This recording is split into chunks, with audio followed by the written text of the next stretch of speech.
So why do we need vaccine passports? Well, traditional vaccines, like the measles vaccine, are called sterilizing vaccines because they provide broad immunity. If you take them, you won't catch the virus and you won't pass it on. The COVID injections are a little different. They're what's known as leaky vaccines because they provide only narrow immunity. If you take them, you can still get sick and you can still be contagious. That's because while these vaccines may be protective in the lower lungs, they don't protect the upper respiratory tract. When you look at the level of virus in the nasopharynx of a vaccinated person who gets a breakthrough infection with Delta, it is exactly the same as the level of virus in an unvaccinated person who's infected. That's the problem. And that's why in August, on this vaccinated Carnival cruise, there was a COVID-19 outbreak. Another reason the COVID-19 vaccines are leaky is that they only direct immunity to one part of the virus, the spike protein, which still leaves many paths open to infection. And the COVID-19 vaccine's effectiveness wanes quickly.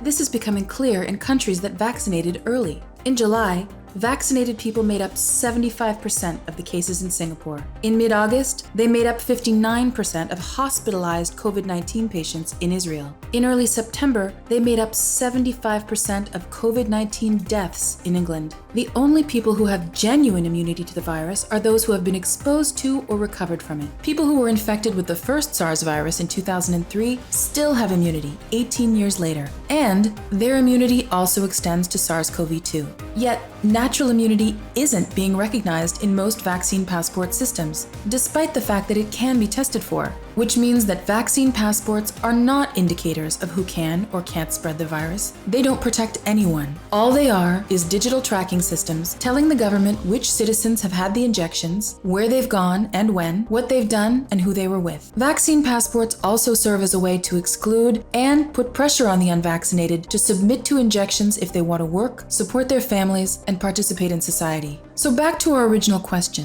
why do we need vaccine passports? The answer is, we don't. Say no to vaccine passports.